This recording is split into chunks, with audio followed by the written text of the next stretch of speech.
President Obama and his senior cabinet members politicizing intelligence once again, and I say these words very clearly, to enact what was essentially a years-long coup, subverting the will of the American people in that election. Yeah, thank you so much, Sean. This is such an important issue, and I just want to start by saying that this is an issue that is important to every single one of us as Americans. This is not a partisan issue.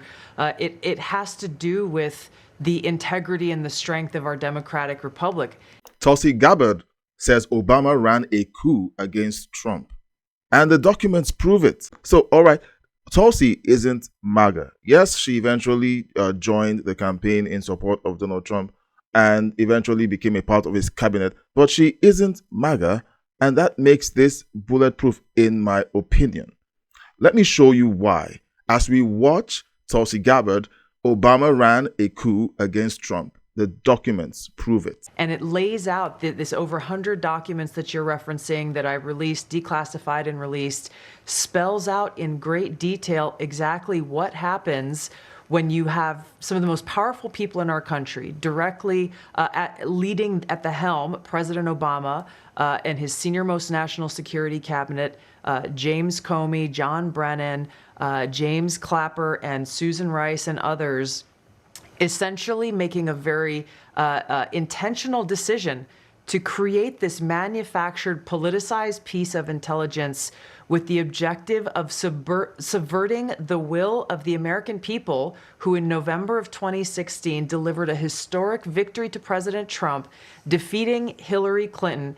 And President Obama and his team, their goal was to essentially not accept the decision of the American people, and to use this manufactured, politicized intelligence as a means to enact what would become essentially a years-long coup against President Trump. You have gone into great detail over these years of what the effects of this document and this decision have resulted in.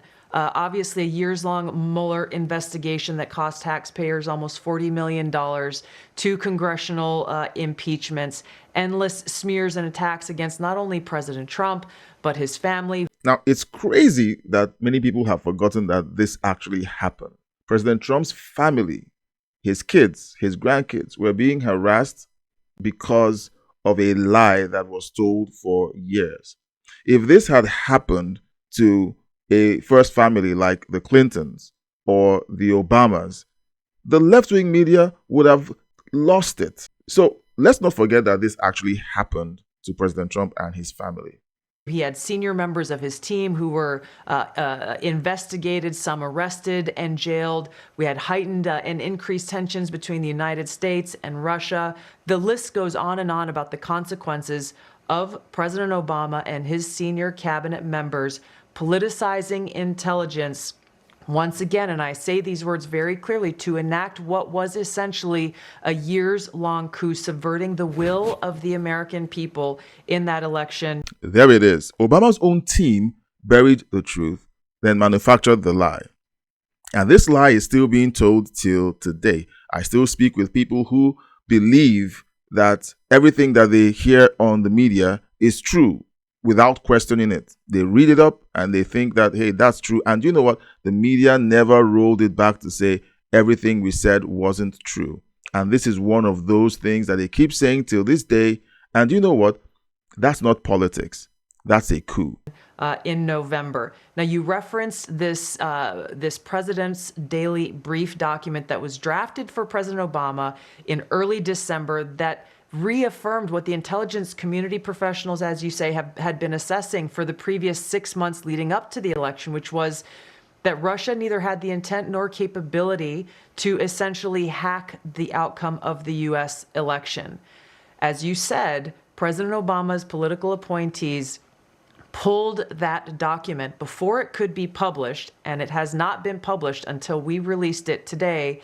And the very next day after they pulled that document, President Obama called a National Security Council cabinet meeting to discuss how Russia interfered with the election. Again, this is the first week of December. 9th, President right? Trump had already won. Correct. This is the December 9th meeting. That came, That's exactly right. The December 9th meeting, we declassified and released what they call the summary of conclusions from that meeting. Then DNI James Clapper took the lead on what President Obama wanted done, and which was essentially create a document that tells us not if, but how Russia interfered with the election.